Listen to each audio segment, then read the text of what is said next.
to Wild for Windmill Palms. The palm has just arrived from a large greenhouse. This plant is about 12 years old, and you can tell it's been grown in a greenhouse because the stems are long. If it had been grown outside, this stem here would be half the length. The reason why I'm mentioning that is that it's a preference to purchase a palm that has been grown outside, but it's rare to find palms like that. Despite saying that, this palm will establish quickly once it's planted. I left this leaf on here because I wanted to show you the yellowing on this leaf. This is caused by uneven watering. Also, another symptom could be is that the plant was drying out in the greenhouse. Maybe the ventilation wasn't working or it was forgotten. But this is absolute characteristic, this brown on the leaves, like this. However, the plant is really healthy, and we've got 2 buckets of bark mulch which we use on towards the end. We have a bale of peat. Soil requirements are very simple. It can be any type of soil. Palm likes a well-drained soil. It can be rich, and if it's augmented, you can also use poor soil. The main point about planting a palm is that you have it slightly raised above the grade of the ground, and the reason for that is that we're going to put a ridge of soil around the palm, and then we're going to do a heavy watering. The reason why it's raised is that we put bark mulch so it's level out, and the bark mulch will help hold the moisture in. The customer has placed a flag here, and it's very important for the customer to do that so you know exactly where the palm is going to go, so there's no mistakes. Oh, you planted it 2 feet to the left, 2 feet to the right. So it's important.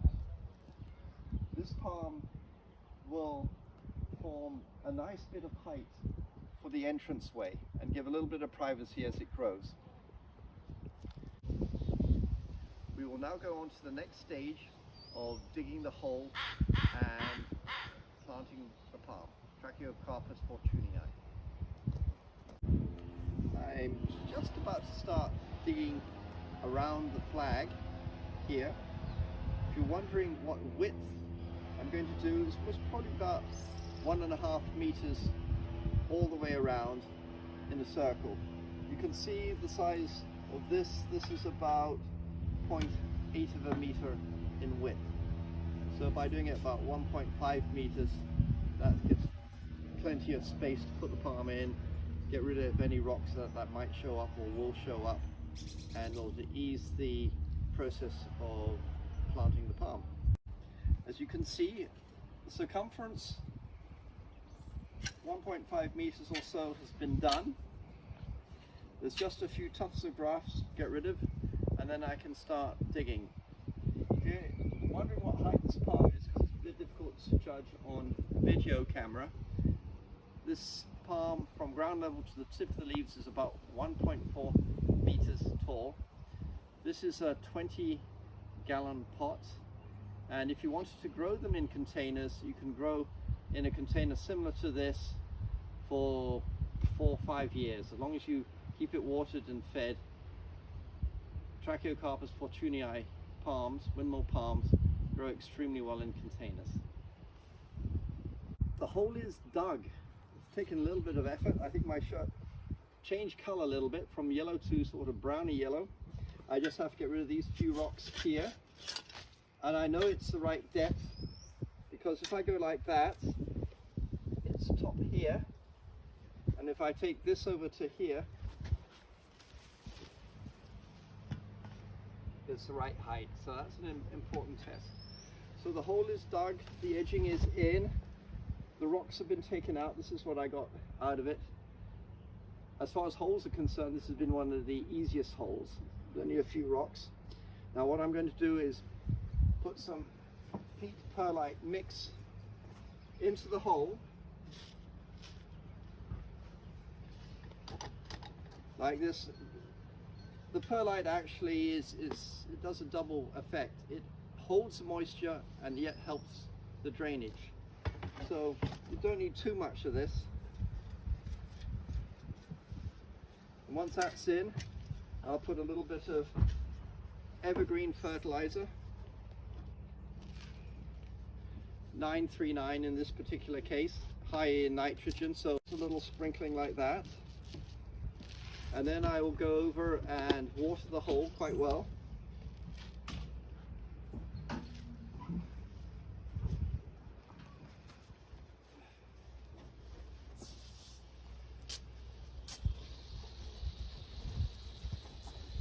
Interesting enough, when it comes to watering the palm in, once it's all in place, I won't be doing it this way. I'll be filling a 5-gallon bucket of water, so it's like a huge cascade of water all at the same time, and that water will push the soil particles amongst the roots of the palm. So this is just very preliminary, doing it this way. The initial soil is in. I'm going to just stomp around it like this.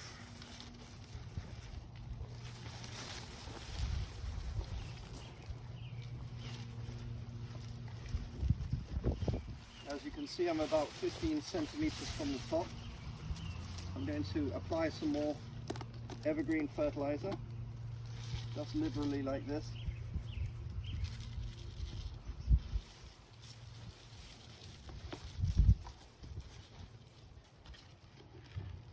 Then I'm going to add some more peat perlite mix, not much, but enough to help the water get down to the bottom of the plant. And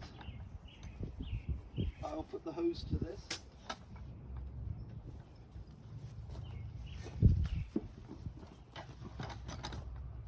As you can see, it's a fairly straightforward thing to do. But like everything, there's a right way and a wrong way. That will be good enough for that.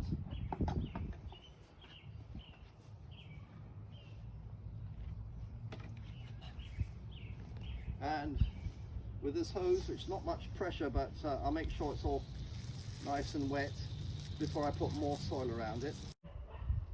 I've got all the soil I think that I require to put a ridge all the way around it, which I will do right now.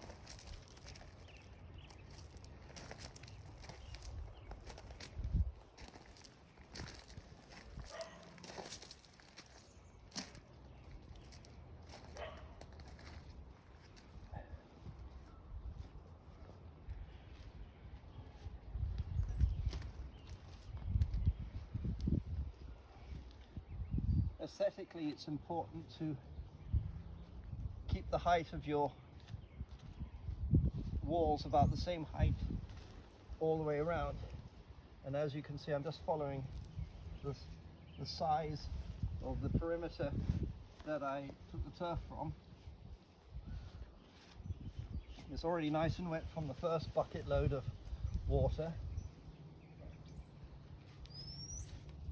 Making sure that it's the same height as when it was growing in the pot all the way around. And I will do the finishing touches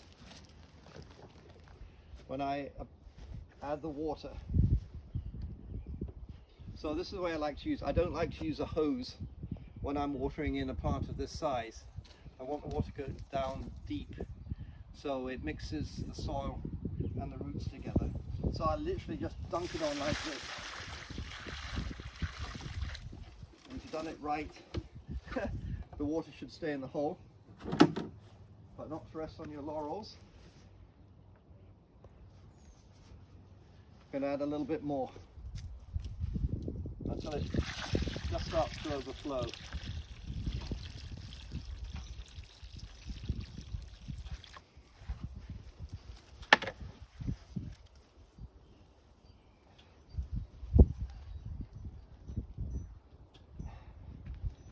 it's also a good indication of the height. If you've done it right, it should be the same height all the way around, which this isn't too bad.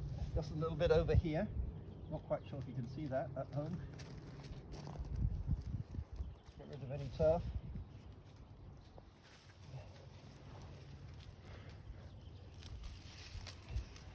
That's basically it, and now I'm just going to add some decorative bark mulch, which will help keep the moisture in.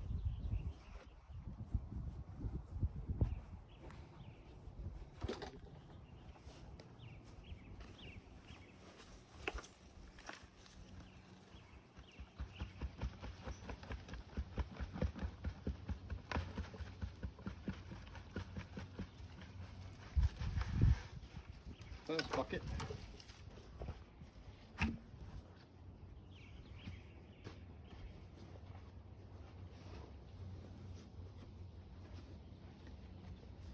Second bucket, and that should look pretty good once this is all spread out.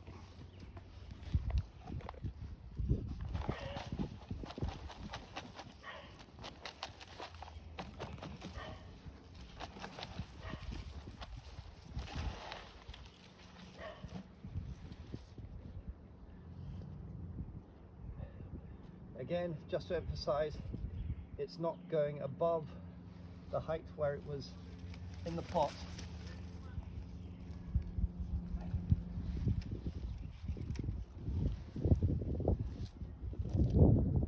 And you can see the bark mulch is a really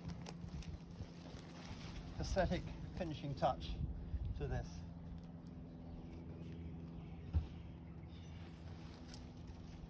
And of course, when it gets watered again, the water is confined.